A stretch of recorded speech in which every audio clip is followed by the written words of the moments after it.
नमस्कार, मेरा नाम है डॉक्टर पूरू धवन और आज इस वीडियो में हम बात करने वाले हैं उन पेशेंट से जिनका किडनी ट्रांसप्लांट ऑलरेडी हो चुका है। अब हर महीने जब हम प्रैक्टिस कर रहे होते हैं, ओपीडी में पेशेंट देख रहे होते हैं, तो हर महीने 5 से 6 ऐसे पेशेंट आते हैं जिनका ऑलरेडी ट्रांसप्लांट हो चुका है और ट्रांसप्लांट होने के बाद उनका किडनी लेवल बढ़ रहा होता है। कईयों का ट्रांसप्लांट 10 साल पहले हो चुका है, कईयों का 20 साल पहले हो चुका होता है, कईयों का 2 साल पहले हुआ होता है, बट अलग-अलग रीज़न से अब उनका जो है दोबारा से किडनी लेवल बढ़ना शुरू हो चुका होता है। अब ये किडनी लेवल दोबारा से क्यों बढ़ रहा है? अब हमारे पास इसमें दूसरे क्या ऑप्शन है, उसको अंडरस्टैंड करने की आप सभी को यहाँ पर ज़रूरत है। तो जो पहले आपकी किडनी ट्रांसप्लांट नहीं हुई थी, किडनी बिल्कुल ठीक थी, दोनों ठीक थी, तो उसको किसने ख़राब किया? बीपी या शुगर ने। अब किसी भी कारण से बीपी, शुगर अगर अभी ख़राब होती है, तो दोनों किडनियाँ ख़राब होती हैं। अब दोनों किडनियाँ उन्होंने जब काम करना बंद कर दिया, तो पहले डायलिसिस पर रखा गया। अब जब डायलिसिस से वीकनेस आ रही थी, तो क्या किया गया? ट्रांसप्लांट सजेस्ट किया गया कि आप ट्रांसप्लांट करवा लो। आपने ट्रांसप्लांट भी करवा लिया। तो तीसरी किडनी यानी किसी और की किडनी आपके पेट में रख दी गई, जो दोनों किडनियों का काम अकेले किडनी कर रही थी। अब वो जो किडनी किसी और से ली थी, वो हो सकता है कि आपकी माता की हो, पिताजी की हो, या फिर आपके भाई बहन की हो, किसी की भी हो। अब वो आपकी बॉडी में जाकर वो फॉरेन बॉडी ही कंसिडर की जाती है। आपकी बॉडी उसे एक्सेप्ट नहीं करती है। इसी वजह से जितने भी ट्रांसप्लांट किए हुए पेशेंट होते हैं, उनको स्टेरॉइड पे रखा जाता है। वो स्टेरॉइड डिफरेंट डिफरेंट टाइप के होते हैं, बट वो रखा जाता है और उनको अपना मंथली बेसिस पे या क्वार्टरली बेसिस पे मॉनिटर भी किया जा रहा होता है कि उसकी अमाउंट आपके ब्लड में कितनी चल रही है, ना वो कम हो ना ज़्यादा हो। मगर जितनी मर्जी हम स्टेरॉइड दे लें, फाइनली एक टाइम ऐसा ज़रूर आता है जब वो किडनी रिजेक्ट होती है कंप्लीट तरीके से। वो दोबारा से अपने काम करने की क्षमता को खोना शुरू करती है। ये टाइम सब में डिफरेंट डिफरेंट हो सकता है, किसी में 2 साल, किसी में 6 साल, किसी में 10 साल, किसी में 20 साल भी। भाई जब वो रिजेक्शन हो रही है, तो दोबारा से वही सब कुछ शुरू हो रहा है जो पहले हुआ था, यानी बढ़ता हुआ किडनी लेवल। अभी जब किडनी लेवल दोबारा से बढ़ता हुआ नजर आता है, पेशेंट को लगता है कि अब मैं क्या करूं, अब मेरे पास तो किडनी भी नहीं है। तो ऐसे केसेस में हमें क्या करना होता है? तो अगर एक पेशेंट का एक बार ट्रांसप्लांट हो चुका है, उस पर आयुर्वेदिक मेडिसिन काम नहीं करती है।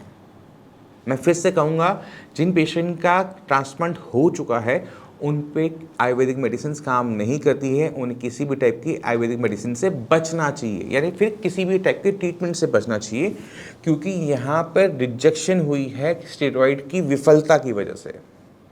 अगर हम चाहते हैं कि किडनी आपकी सर्वाइव कर जाए, तो हमें स्टेरॉइड की मात्रा को बढ़ाना पड़ता है। स्टेरॉइड की मात्रा जब बढ़ती है, तो स्टेरॉइड से होने वाली कॉम्प्लिकेशंस की भी संभावनाएं बढ़ जाती है, और सबसे बड़ी जो संभावना होती है वो है कार्डियोवैस्कुलर डिसऑर्डर, यानी आपके हार्ट के फेल होने के चांसेस सबसे ज़्यादा बढ़ जाते हैं।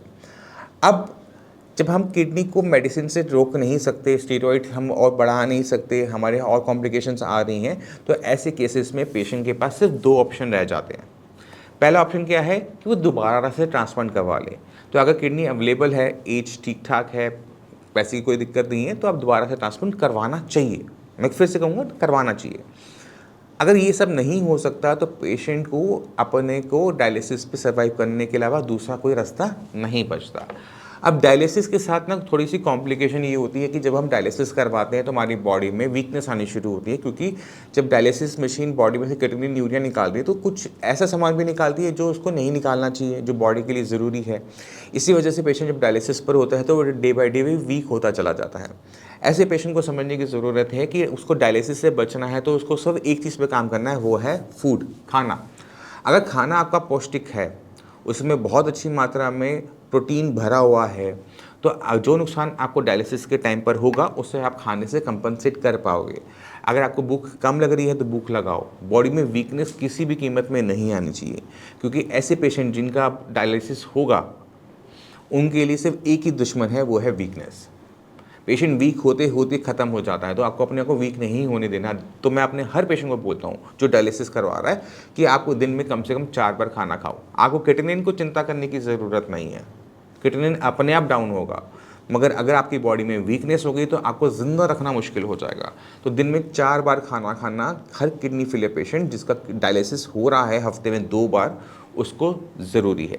अगर 3 बार हो रहा है, तो बहुत ज़रूरी है कि आप अपनी डाइट को बहुत ज़्यादा रिच करो, क्योंकि अगर आप अपने खाने को रिच नहीं कर पाओगे, तो डायलिसिस आपको वीक करते हुए आपकी बॉडी को बहुत नुकसान पहुंचा देगा। तो इस वीडियो से समझने की ज़रूरत ये है कि हम ट्रांसप्लांट करवा तो लेते हैं, बट उससे हमारी जो कॉम्प्लिकेशंस हैं वो ख़त्म नहीं होती, वो कुछ टाइम के लिए टल जाती हैं। कॉम्प्लिकेशन जब दोबारा आती हैं तो वहाँ पर आप कमज़ोर नहीं हो सकते, वहाँ पर आपको बहुत स्ट्रॉन्ग होना पड़ता है फिज़िकली भी और मेंटली भी। आपको अपने खाने पे बहुत ध्यान देना पड़ता है, क्योंकि आपके पास अगर रास्ता है ट्रांसप्लांट का तो भी ताकत चाहिए, अगर आपके पास डायलिसिस के रास्ते पे जाना है तो भी आपको ताकत चाहिए। अगर आपको कोई भी गाइडेंस चाहिए हो किडनी फेलियर को लेकर तो मैं आपके साथ अवेलेबल हूँ। तो मैं उम्मीद करता हूँ इस वीडियो से आप काफ़ी कुछ समझ गए। फिर भी आपके माइंड में कोई भी डाउट हो, कुछ भी पूछना चाहते हो, मोस्ट वेलकम है, आप मिल के भी बात कर सकते हैं। और इसी के साथ आप सभी चलने की आगे चाहूँगा। मिलते हैं अगली वीडियो में, तब तक के लिए नमस्कार।